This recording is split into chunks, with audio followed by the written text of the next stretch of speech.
Hi, Aston. Couple of months ago, you guys faced huge challenge in Bangladesh in very slow, low, and turning track. Now things are different. Do you think now Bangladesh will face the real challenge against full strength Australian side? Very different conditions. I think you've summed that up quite nicely, actually. It was probably the first time a lot of us had played in those conditions like that in Bangladesh, and we definitely found that challenging. And to be fair, Bangladesh played those conditions incredibly well, and we weren't surprised that they played well at home. But it is very different now. We have a very different looking side, and the wickets certainly aren't playing like those pitches that we played on over there. So we'll see what happens, I guess. We'll go out there and we'll try and put our best foot forward. You know, we need to win. And the guys are really excited to play and really want to win as well. So it should be a good game. Andrew McGlashan. Hi, Ashton. What's it like, sort of knowing that even 2 wins might not be enough for you guys to go through? Obviously, you'll need England to probably do you a favour and beat South Africa. Is that at all something you guys are thinking about, or you're just purely thinking about the 2 games you've got to win? No, purely thinking about the 2 games we have to win. Sometimes that's really good because you have to win those games. We go into every game thinking that you have to win it, I think. And it's something that helps you move on from the England game. I think that's really important to move forwards, put that one behind us, because England played incredibly well. And obviously they beat us pretty convincingly. But, the only thing we can do is move forward now and try and win and win strongly. We certainly have the side that's able to do that. We've got so many options, such great squad depth. So yeah, going out there and trying to win the next game and then win the one after that as well. And just on your role, I mean, in the 3 games, it looks as though it's probably an either-or selection between yourself and the extra batter in Mitch. How is that for you in this sort of tournament environment, knowing that one day you might be playing, the next day because of matchups or conditions you might not be? Yeah, naturally it's really tough anytime you don't get selected, when you've been playing well. But when it's based around matchups or conditions, you understand that it's part of being part of a really strong squad, and doing what's necessary for that game at that point of time, those conditions, that match up, and that's how we'll go about our business. So it's not necessarily being dropped, it's more about being not selected for that specific game. And the guys who that's happened to, it happened to me, it happened to Mitch. I'm sure we would have felt that emotion straight away as soon as you get the news, but I feel like we've moved on from that really well, and you do everything you can to help your mates out there, because it certainly takes a squad to win these tournaments. Thanks, Ashton. Cheers. Rob Forsyth. Hey, Ashton, you mentioned that the focus is very much on the games you have to win rather than the bigger picture of the table. I was just wondering, yesterday training was obviously the first time the group came together. Did Justin or did Aaron sort of bring everyone in? And if so, what was the chat? Was it sort of along those lines, or? It was very brief. And it was about, like I said earlier, just moving on, putting what happened behind us now, focusing on the games in front of us. That was the extent of the chat. I think everyone knows what they have to do. We've got plenty of guys who've played a lot of cricket now, played a lot of tournaments, who understand the game well and understand themselves. They're able to manage themselves quite well too. So, each individual just needs to get what they need out of training the next couple of days to be best prepared for the games going forward. And I think we're doing that pretty well. So it was very simple. That's the beauty of these tournaments. It's not like a series where you face the same opposition again and again. And it allows you to just move on. All you can do is move on to the next one. And appreciate you were training during that Bangladesh South Africa game. And have you had a chance as a group to sort of have a chat about that? Was there anything that stood out that you think you can try to replicate? No, we haven't chatted about that yet. I think if you can't put too much energy into games that have already happened, like I said, we'll focus on what we do really well. We certainly do our research on the opposition. We've got a spinners meeting coming up in a couple of hours.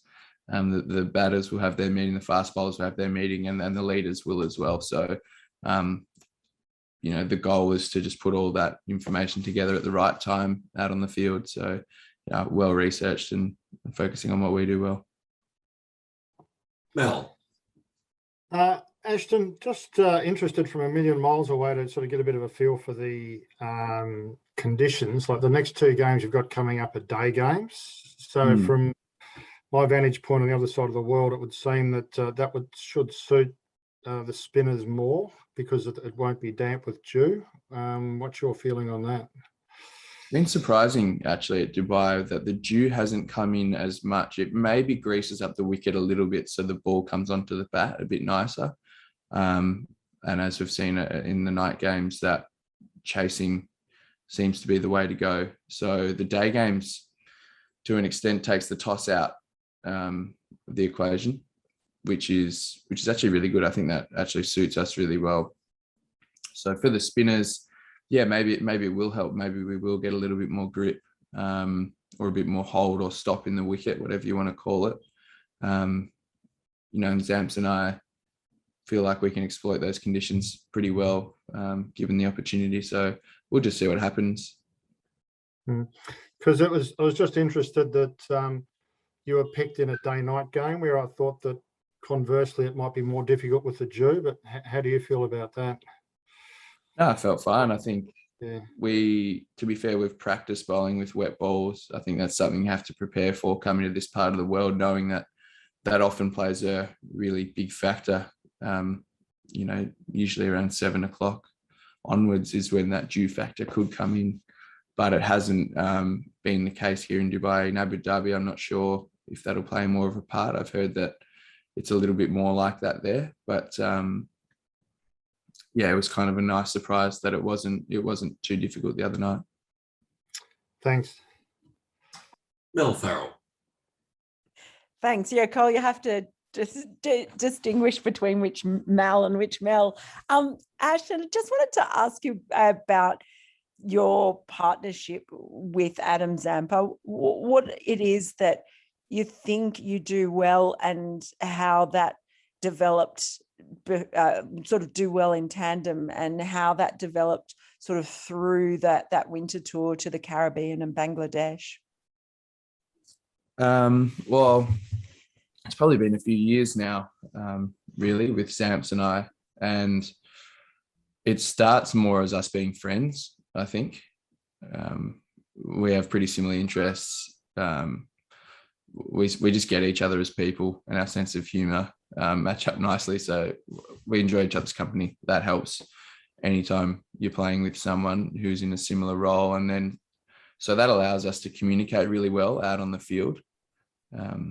Whenever we're bowling together, it becomes apparent really quickly what role we're going to play. So after both of our first overs, if he takes a wicket or if I take a wicket, we communicate that and work out, well, maybe, if I take the wicket, I'll be the one who attacks and he's the one that defends, or vice versa that way. So we try and complement each other as much as we can and, make each other's job a little bit easier. And when we put that together, usually it works out pretty well. So, we enjoy playing together.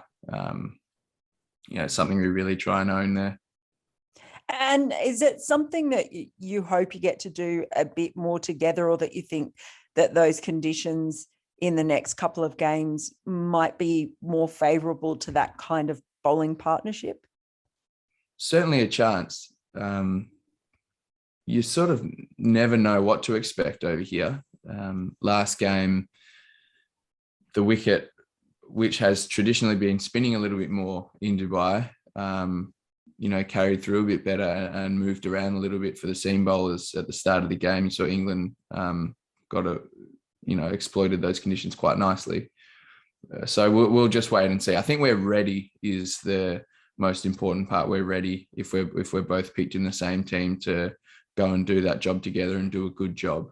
So you can never be too certain about what's going to happen, because you start playing the game over in your head a little bit too much. But if, like I said, if the opportunity comes, we'll be ready. And sorry, just finally from me, Andrew McDonald spoke yesterday about how the loss to England may have given you clarity. Apologies if someone's already asked this, and that you were having the team meeting after he spoke. Do you feel like you all have more clarity as a team now, more clarity than you did before? Yeah, clarity. It's hard to define exactly what he would have been talking about in the context of, you know, how he answered that question, or how that was posed. So it's hard for me to really answer your question there, but clarity in terms of maybe team makeup, how we want to go about it. If we played against England again, there's a lot of different things there, but any game you play, you certainly take something from it, and we would have taken something from that game. Thanks.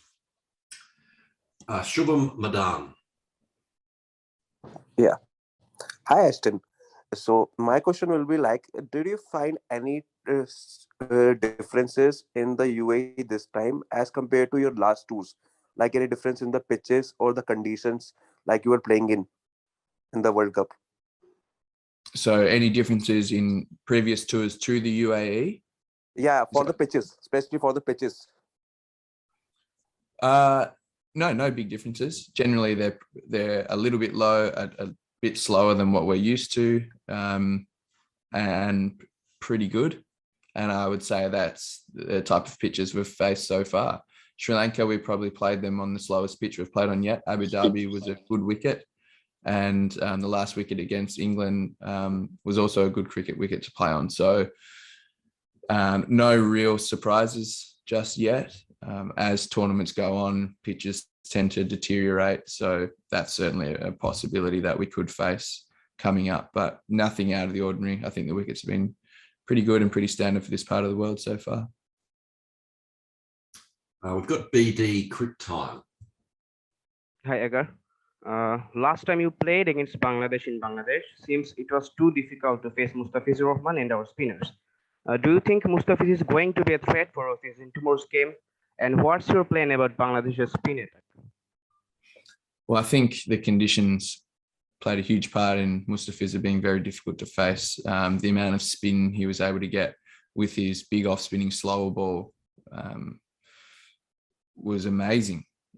But that relied heavily on the surface that he was bowling on, and it was the same for the spinners. You know, Zamps and I both enjoyed bowling on those wickets as well. And I don't think any batters really enjoyed batting out there too much, you know, including the Bangladeshi guys. You know, they were able to put a couple of totals of 120 on the board. But that's not cricket you'll see played too often.